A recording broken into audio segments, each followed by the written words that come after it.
So this happened around 2008. My buddy Brock had gotten out of the military after 10 years. He'd started in the Marines, but transitioned into the army for the last 4 years, before buying a house in Texas. When he got out he did a variety of jobs, before landing a gig with a repo service. He worked there for a year, and had a lot of wild stories, but this one sticks out the most as he helped a fellow soldier get revenge on an evil ex. Brock was at the office speaking with his manager, whom I'll refer to as Karen. Now this particular Karen had a lot of Karen-like qualities, but was a force for good, if you can believe that. While they were talking they see a young man enter the office. They immediately noticed he had 2 black eyes and an arm was in a sling. The young man, whose name I unfortunately never learned, but I'll call Ben, asked how hard it would be for them to help repossess his car. Karen called her daughter in, Karen Jr., and had her pour Ben a cup of coffee. Karen then asked Ben to tell her a story. Ben began with telling her that he had just returned from a deployment. He had been dating a local girl that lived outside of the famous Fort Hood, not a good idea BTW, before the deployment.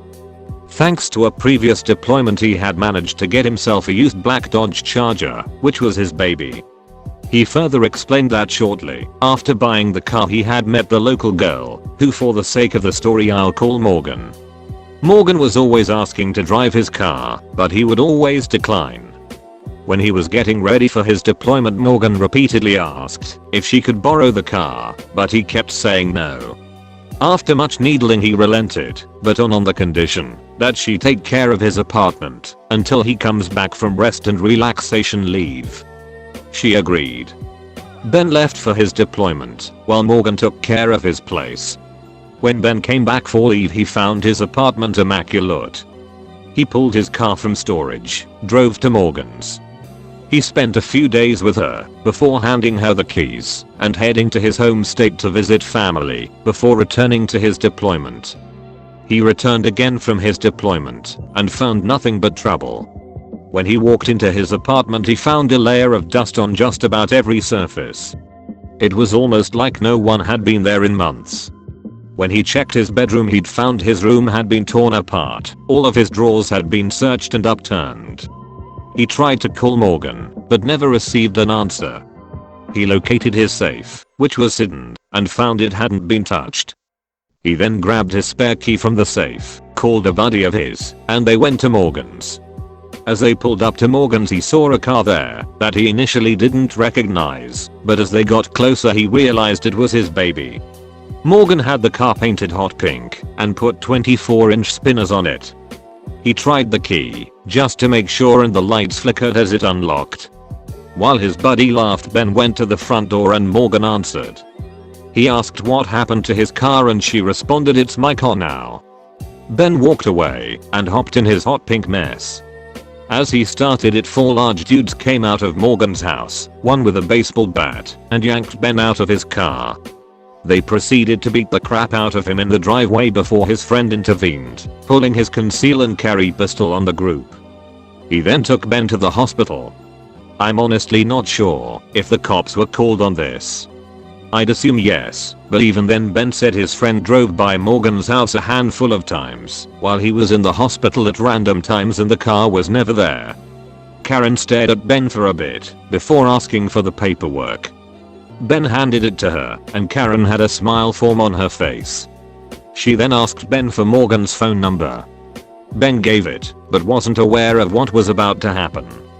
Karen handed the phone to Karen Jr., who then dialed the number.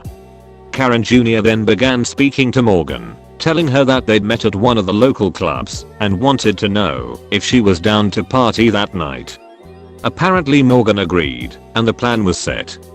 Brock parked his tow truck at the club and waited.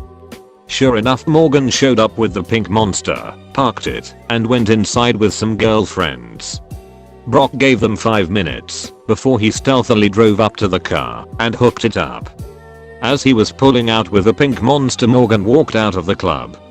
She saw her car in the tow truck and began trying to flag Brock down, but he was already out of there.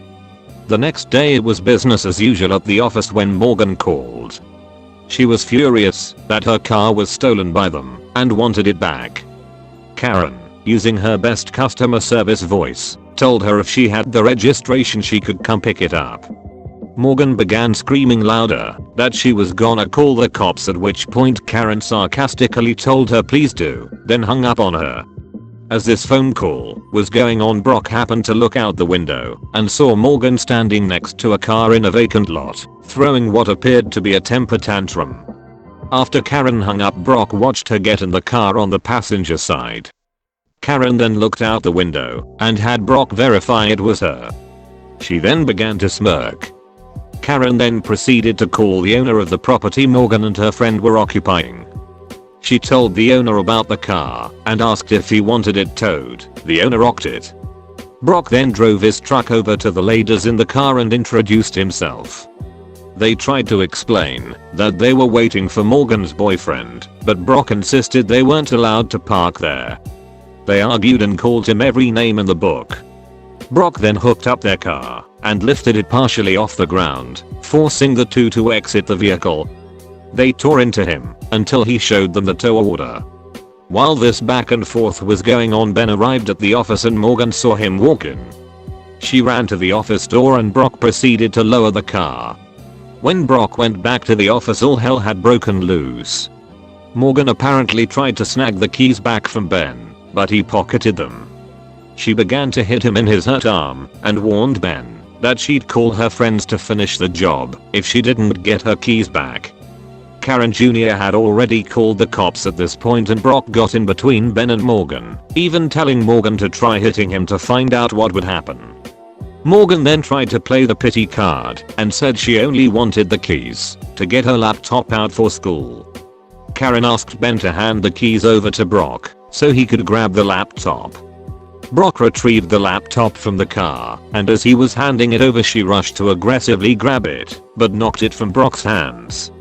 Completely furious at this point, Morgan accused Brock of dropping the computer on purpose and threatened to sue. The cops then arrived, and Morgan began her sob story again, telling the police that they stole her car. The police questioned Karen and Karen gave her casual smirk while asking if they wanted to see the security videos. The police watched and listened as Morgan punched Ben several times and heard the threats she made about sending her friends after him. The police then turned to Morgan, who had turned ghost white at this point. She tried to back her way to the door, but the police stopped her. They proceeded to ask about the car, Ben's injuries, and who she planned on sending after him. She initially denied everything, but they already had evidence on her beating him up. She was arrested, and Ben got his car back. After the cops left, Ben admitted he didn't want to be seen in a car that looked like it was advertising Pepto-Bismol and planned on trading it in for a GTO. We later heard through the grapevine that the 4 guys who beat up Ben were arrested. Morgan had ratted them out. Brock had a few more stories, but none of them were nearly as good as this one.